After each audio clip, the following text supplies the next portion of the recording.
Sejam bem-vindos ao Nerdologia de História. Meu nome é Felipe Figueiredo, formado em História, colunista, podcaster, youtuber e professor. E não espere até quinta-feira para você dar play nesse Nerdologia sobre a crise de 1929 e o crash da Bolsa de Valores. Quinta-feira, dia 24 de outubro de 1929, 90 anos atrás. Em apenas algumas horas, a Bolsa de Valores de Nova York sofreu uma grande queda, iniciando um pânico generalizado nos investidores e nos bancos dos Estados Unidos. Era o início da maior crise econômica e financeira do século XX, que afetou os Estados Unidos, toda a economia mundial e impactou uma série de desdobramentos políticos que fazem parte da origem da Segunda Guerra Mundial. Embora a crise tenha um dia exato quando ela começa, sua origem está 10 anos antes. Ao fim da Grande Guerra, o mundo foi tomado por uma onda de otimismo. Agora as guerras estariam para trás, seria uma era de paz, de reconstrução e de desenvolvimento econômico. As tecnologias usadas para a guerra agora estariam mais acessíveis para a população, com o aumento do consumo. A década de 1920 é muitas vezes chamada de loucos anos 20. Mudanças na moda, na arte, a consolidação do direito feminino ao voto e um crescimento econômico que parecia não ter fim, especialmente nos Estados Unidos. Antes mesmo da Primeira Guerra Mundial, a economia dos Estados Unidos já era a maior do mundo. Com a guerra, essa diferença ficou ainda maior. Diversos países europeus ficaram devastados com a guerra, com cidades, fábricas e plantações destruídas, enquanto o território dos Estados Unidos ficou isolado do conflito. Dos cerca de 17 milhões de mortos, a grande maioria foi de europeus. Países populosos como a França e a Alemanha perderam cerca de 4% de suas populações na guerra. Ou seja, nos anos após o conflito, a economia dos Estados Unidos continuou crescendo, enquanto a dos países europeus precisava lidar com a falta de trabalhadores e um imenso número de pessoas desamparadas pelo conflito. A década de 1920 será marcada por uma contradição no contexto internacional. Por um lado, os Estados Unidos estarão em uma posição de hegemonia econômica, em um sistema econômico liberal mundial com o país como principal centro financeiro, no caso, a Bolsa de Valores de Nova York. Por outro lado, no cenário político, os governos dos Estados Unidos adotaram uma postura isolacionista. Por exemplo, o Congresso não aprovou a entrada do país na Liga das Nações.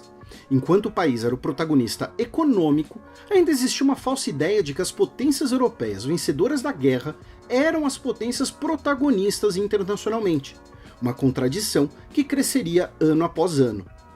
Em muitos aspectos, a origem da crise de 1929 é principalmente uma crise do predomínio econômico mundial dos Estados Unidos.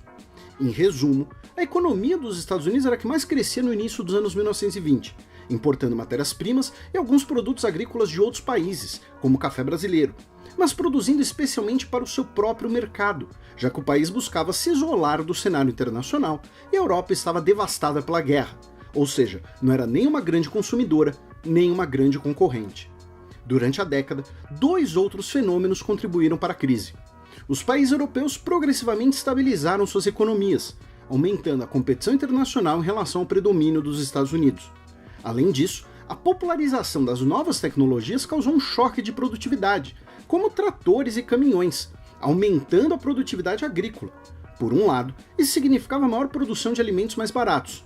Ao mesmo tempo, aumentou o desemprego rural, já que menos pessoas eram necessárias e diminuiu a lucratividade dos pequenos fazendeiros.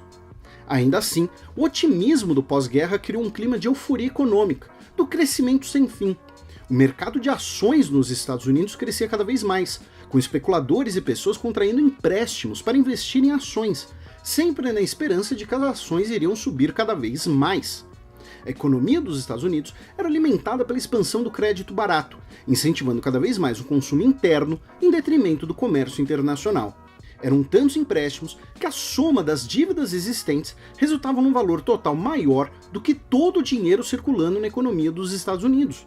Já no início da década, muitos bancos pequenos, entretanto, já estavam começando a falir, especialmente os bancos de crédito rural, já que a agricultura já não era mais tão lucrativa como mencionamos.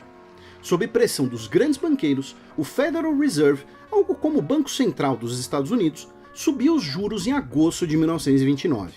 Um efeito dominó fez com que todo o sistema ruísse em outubro de 1929, iniciando a Grande Depressão. Mais do que uma crise financeira, a crise de 29 desencadeou um período de problemas sociais e humanitários nos Estados Unidos, como vimos no Nerdologia sobre Bonnie e Clyde. O produto interno bruto dos Estados Unidos caiu para quase metade do que era antes da crise. Mais de 5 mil bancos declararam falência. O desemprego atingiu 1/4 da população ativa. Milhões de pessoas por todo o país migraram em busca de trabalho e melhores condições de vida, causando uma crise urbana e deflação rural. As principais cidades foram tomadas por cortiços, chamados pejorativamente de Hoovervilles, uma referência ao presidente do país na época. O fenômeno do Dust Bowl, uma série de tempestades de areia e secas no centro-oeste dos Estados Unidos, ampliou a crise humanitária. A crise é motivo de debate até hoje, entre historiadores e economistas. Para o economista inglês John Maynard Keynes, que foi contemporâneo da crise, ela foi resultado de um paradoxo de superprodução. Para ele, o aumento da produtividade precisava ser acompanhado de uma melhor distribuição dos ganhos dessa produtividade, para que a demanda e os empregos pudessem ser mantidos. Isso deveria ser feito ou com mais investimentos do governo, ou pelo corte de impostos dos mais pobres. Para o economista austríaco Friedrich Hayek, a expansão do crédito e as ações do Federal Reserve em aumentar a oferta de dinheiro na economia para combater a deflação agravaram a situação econômica e levaram à crise. Para o economista monetarista Milton Friedman, a culpa também foi do Federal Reserve, mas em não fazer o suficiente. Para ele, o Banco Central deveria ter injetado mais dinheiro na economia para socorrer os pequenos bancos que estavam quebrando e diminuído os juros, não aumentado, como ocorreu para satisfazer os bancos maiores. O economista marxista russo Nikolai Kondratiev afirmou que a crise de 29 era uma consequência esperada dos ciclos capitalistas. Para ele, as economias capitalistas são cíclicas, marcadas por expansão, estagnação e recessão, determinadas pelos preços e pelos juros. Já o economista Joseph Stiglitz, nascido após a crise, argumenta que os principais fatores da crise foram as mudanças tecnológicas, que o sistema financeiro demorou para se adaptar à maior produtividade, causando desemprego, e também o protecionismo do comércio internacional.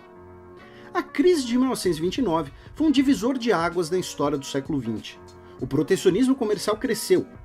Nos Estados Unidos, novas tarifas que pretendiam proteger a economia apenas pioraram a crise, já que diminuíram os mercados para exportações. Em várias regiões do mundo, ganharam forças ideias nacionalistas na economia, com a meta de economias capitalistas autárquicas, palavra que significa autossuficiência. Esse pensamento era parte das ideologias nazifascistas, que ganharam força após a crise. Países foram tomados por hiperinflação. Economias que dependiam da exportação de produtos agrícolas entraram em colapso, causando revoluções, golpes de Estado e crises políticas. Nos Estados Unidos, a crise desencadeou uma profunda mudança na política do país, alterando as bases dos principais partidos e abrindo caminho para a eleição de Franklin Delano Roosevelt. Uma das primeiras ações do novo governo foi inclusive reestruturar o Federal Reserve. É claro que a crise de 1929 é um fenômeno bastante complexo e com impactos históricos enormes, e esse Nerdologia é um breve recorte sobre esse assunto.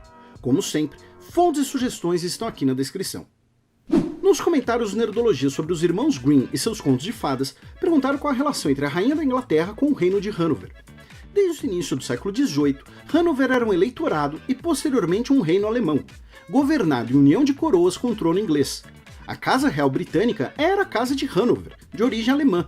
A família real inglesa é de origem alemã até hoje. O nome Windsor foi criado na Primeira Guerra Mundial, para substituir o nome alemão da Casa Real. Perguntaram se teve uma influência direta do escritor francês Charles Perrault nas obras dos irmãos Grimm.